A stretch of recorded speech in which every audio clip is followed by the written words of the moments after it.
పరిశ్రమల భద్రతకై ఉన్నత స్థాయి కమిటీ ఏర్పాటు చేస్తున్నట్లు రాష్ట్ర కార్మిక శాఖ మంత్రి వాసంశెట్టి సుభాష్ తెలిపారు.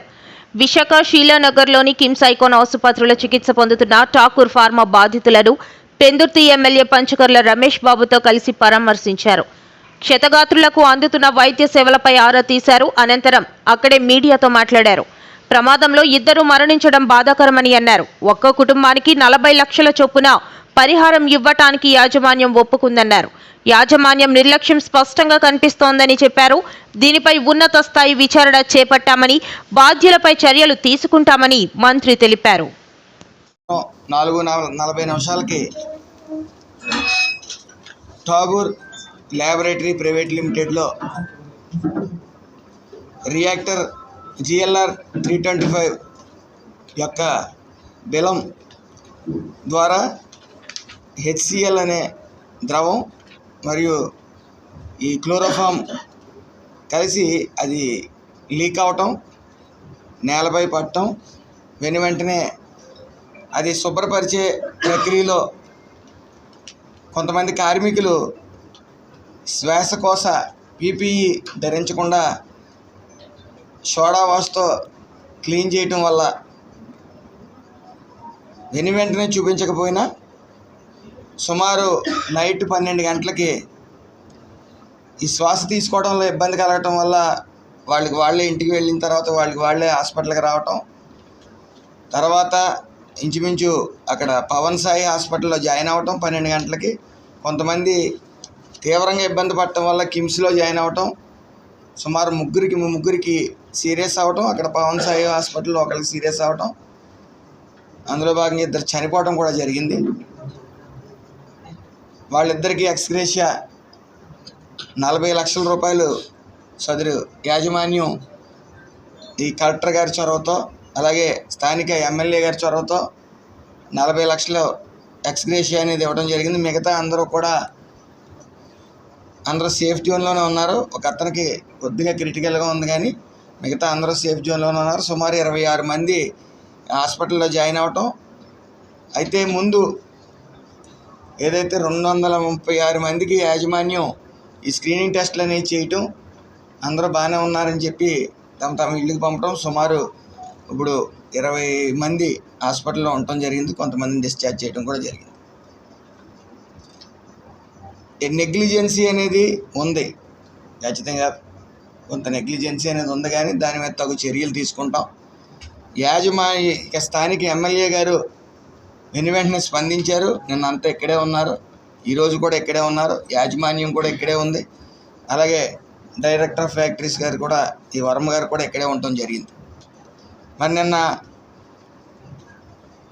ప్రతిపక్షం లేని ప్రతిపక్ష పార్టీ ఏవో మాట్లాడుతూ వచ్చారు. వాళ్ళకి అసలు ఈ యొక్క కార్మిక శాఖ గురించి మాట్లాడే అర్హత అసలు లేనే లేదు. ఎందుకంటే గత 5 సంవత్సరాలు కార్మిక శాఖను గాలిలో వదిలేశారు. సుమారు 256 హై రిస్క్ ఫ్యాక్టరీలు ఉండగా 70 మంది సేఫ్టీ ఆడిటింగ్ గ్రూప్స్ ఉండగా ఒక 3 వాటికి 4 వాటికి వాళ్ళకి కావాల్సిన వాటికి ఈ థర్డ్ పార్టీ సేఫ్టీ ఆడిటింగ్ వాళ్ళకి ఇవ్వటం, వాళ్ళు తూతూ మంత్రంగా ఈ యొక్క పర్యవేక్షణ చేయడం, ఇప్పటి వరకు కూడా యాక్సిడెంట్లకి అదే కారణం. దీన్ని పట్టించుకునే ఇది లేదు. ఎస్పీ గారికి నేను వెరీ బిగినింగ్ రోజున చెప్పాను. ఎస్పీ గారికి నేను స్వయంగా పిలిచి చెప్పా, ఇది వల్నరబుల్గా ఉంది port, please focus on it అంటే ఇప్పుడు దాకా రిపోర్ట్ లేదు నాకు. ఇంకా కలెక్టర్ గారు ఇంకొంచెం ఇనిషియేటివ్ తీసుకొని చేయబట్టి మా మనోహర్ గారు, కొండబాబు గారు వీళ్ళందరూ కూర్చొని ఒక టీం లాగా పనిచేసి ఈ రోజు నేను పట్టుకోగలిగారు. మన సుధీర్ గారు కూడా సివిల్ సప్లైస్ చైర్మన్, ఆయన కూడా మీరు ఎంత పట్టుకున్నారండి నిన్న? ఇప్పుడు ఇది సమస్య ఎక్కడుందంటే, first public distribution system rice నిజంగా బిలో పవర్టీ లైన్లో ఉన్న వాళ్ళకి కనీసం వాళ్ళకి అవసరానికి తిండి కానీ ఇవన్నీ అందించడం, బియ్యం అలాగే రైతుకి వాళ్ళకి స్థిరీకరణ, వాళ్ళకి ఏంటంటే వాళ్ళకి స్టెబిలిటీ ఇవ్వడానికి, గిట్టుబాటు ధర ఇవ్వడానికి ప్రభుత్వం కొనే విధానం ఇది. దీనిని దాదాపు 43 రూపాయలు ఖర్చు అవుతుంది, 43 రూపాయల 50 పైసలు ఖర్చు అవుతుంది ఒక్కొక్క కిలోకి. అది గవర్నమెంట్ సబ్సిడైజ్డ్ ప్రైస్ తోటి 2 రూపాయలు జీరో. మొన్నదాకా రూపాయి 2 రూపాయలు ఉంటే ఇప్పుడు అది కూడా లేదు, పూర్తి అసలు జీరో.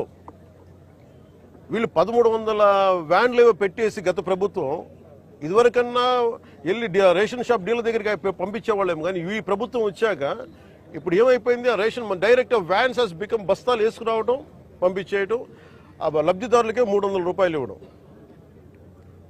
ఇది ఏమైపోయింది, ఇది అందరికి ఒక ఆలవాలం అయిపోయింది, సోర్స్ ఆఫ్ ఇన్కమ్ అయిపోయింది. కొన్ని వేల కోట్లు దీని నుంచి వెళ్ళిపోతూ ఉన్నాయి.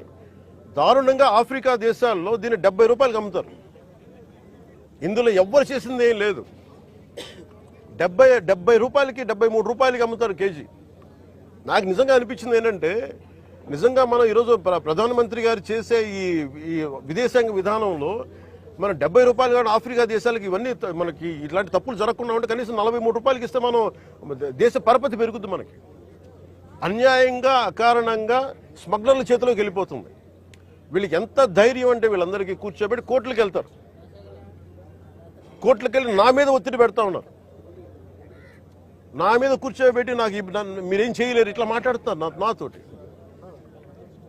నేను ఈరోజు ఇందాకే చెప్పాను, ఫస్ట్ దీనికి సంబంధిత పోర్ట్ ఎవరు, సీఈఓ ఎవరో, ఈ స్టేక్ హోల్డర్స్ ఎవరు, వాళ్ళకి నోటీసులు పంపించిన వాళ్ళకి ఆ షిప్ని సీజ్ చేయండి. నేను I want right a letter to home ministry. Amit Shah గారు లెటర్ రాద్దాం అనుకున్నాను. ఇది మోస్ట్ వల్నరబుల్ పోర్ట్. ఇది మ్యారిటైమ్ సెక్యూరిటీకి, నేషనల్ సెక్యూరిటీకి చాలా ఇబ్బందిగా ఉంది. ఇక్కడ కీ ఇన్స్టాలేషన్స్ ఉన్నాయి, ఇక్కడ ఓఎన్జీసీ గ్యాస్ నిక్షేపాలు చాలా కీ ఇన్స్టాలేషన్స్ ఉన్నాయి. ఇది కృష్ణా ఉమ్మడి జిల్లాకు సంబంధించి ఎంపీపీలు, జెడ్పీటీసీలు, మున్సిపల్ చైర్పర్సన్లు, మేయర్లు, ఈరోజు మీ అందరితో ఈ సమావేశం జరుపుకోవడం నిజంగా చాలా సంతోషంగా ఉంది. స్థానిక సంస్థలకు సంబంధించిన ఎన్నికలు జరిగినప్పుడు మన party YSR Congress party clean sweep చేసినాం. దాదాపుగా జెడ్పీటీసీలు లెక్కే చూసుకుంటే దాదాపుగా 46 చోట్ల ఎన్నికలు జరిగితే 44 చోట్ల మన పార్టీనే గెలిచిన పరిస్థితుల మధ్య ఎన్నికలు జరగడం జరిగింది.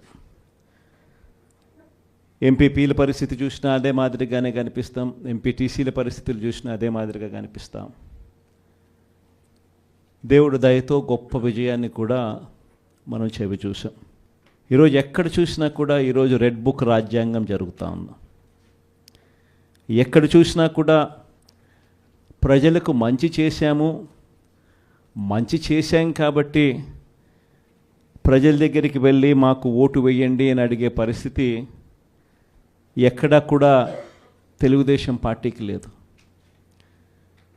ఈరోజు ఎక్కడ చూసినా కూడా వ్యవస్థలన్నీ కూడా కుప్పకూలిపోయిన పరిస్థితులు కనిపిస్తూ ఉన్నాయి. మన ప్రభుత్వం చంద్రబాబు నాయుడు గారి ప్రభుత్వానికి మధ్య కంపారిజన్ ప్రతి ఇంట్లో కూడా వెంటనే ఇప్పటికే చర్చ మొదలైంది. మన ప్రభుత్వ హయాంలో ఎలా ఉండేది, ఈరోజు చంద్రబాబు నాయుడు గవర్నమెంట్ వచ్చిన తర్వాత ఈ 6 నెలల కాలంలో ప్రభుత్వం ఎలా పనిచేస్తూ ఉంది అన్నది ప్రతి ఇంట్లో కూడా ఇప్పటికే చర్చ మొదలైంది. మనమేమో కుటుంబం మొత్తానికి ఒకటిగా చేసి మంచి చేసినాము, మన నోట్లో నుంచి అబద్ధాలు రావడం లేదు, మనం చేయగలిగింది మాత్రమే చెబుతూ ఉన్నాము, మన నోట్లో నుంచి అబద్ధాలు రావడం లేదు. కానీ వాళ్ళేమో ప్రతి ఇంటికి పోయి ఎవడు కనపడినా సరే ఇంట్లో ఇంత పిల్లోడు కనపడితే చాలు ఆ నుంచి స్టార్ట్ అవుతుంది. ఇంట్లో 2-3 పిల్లలు నవ్వుతూ కనిపించినారంటే చాలు, నీకు 15,000, నీకు 15,000, నీకు 15,000 సంతోషం అనే మాటలు. ఇంట్లో కాస్త తల్లులు కనిపిస్తే, అమ్మలు కనిపిస్తే నీకు 18,000, నీకు 18,000, నీకు 18,000 సంతోషం అనే మాటలు కనిపించేటివి. కాస్త పెద్ద వయసులో ఉన్న ఆ ఇంట్లో ఉన్న ఆ తల్లుల అమ్మలు కానీ ఆ తల్లుల అత్తలు కానీ కనిపిస్తే 50 ఏళ్ళు దాటిన ఆ అమ్మలు కనిపిస్తే వాళ్లకు నీకు 48,000, నీకు 48,000, నీకు 45,000 అని చెప్పేవాళ్ళు. ఆ ఇంట్లో నుంచి ఉద్యోగం ఎత్తుకే వయసులో ఉన్న పిల్లోడు ఎవడన్నా కనిపిస్తే, ఒక 20 ఏళ్ళ పిల్లోడు ఎవడన్నా కనిపిస్తే నీకు 36,000, నీకు 36,000, నీకు 36,000 అని చెప్పి.